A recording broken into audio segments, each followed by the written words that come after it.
तौहीन election commission case में chairman Tehreek Insaf Imran Khan आज भी इलेक्शन कमीशन ऑफिस में पेश नहीं हुए। इलेक्शन कमीशन ने कहा कि केस बहुत अरसे से इल्तिवा का शिकार है, अगर अब भी जवाब जमा ना कराया तो हुक्म जारी कर देंगे। इस पर हम बात करते हैं डॉनिस के रिपोर्टर इरफान सदोसई से। इरफान, बताइएगा कब से डिले किया जा रहा है इसे पीटीआई की जानिब से, और इमरान खान की अदम पेशी पर इलेक्शन कमीशन का मुमकिन तौर पर क्या फैसला आ सकता है?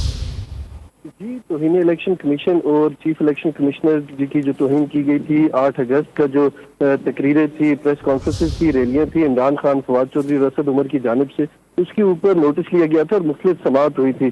और आज भी इलेक्शन कमीशन में इस केस की समाअत थी और इमरान खान, असद उमर और फवाद चौधरी पेश नहीं हुए। और उनके जो वकील हैं अनवर मंसूर, वो आए आज अदालत में। उन्होंने कहा कि असद उमर साहब बीमार हैं। इसके अलावा इमरान खान और फवाद चौधरी के मुख्तलिफ केसेज हैं हाई कोर्ट में। इसके अलावा उन्होंने कहा कि सिंध हाई कोर्ट में पाकिस्तान तहरीक इंसाफ ने जो इलेक्शन कमीशन का जो दायरा इख्तियार है उसको चैलेंज कर रखा है और उसका फैसला 11 मई को आना है, तो उसके बाद ही हम अगला लायामल इख्तियार कर सकते हैं। तो इसलिए हमें इसके ऊपर मजीद मोहलत दी जाए। तो इसके ऊपर जो मेंबर थे इलेक्शन कमीशन के, उन्होंने कहा कि अगर आप इसी तरह तारीखें मांगते रहेंगे तो यहाँ पे केस का फैसला नहीं हो सकेगा। लेकिन इसके बाद जो बेंच था उसने इनको मजीद मोहलत देते हुए केस की समाअत 16 मई तक मुलतवी कर दी। जी इरफान, बहुत शुक्रिया आपका।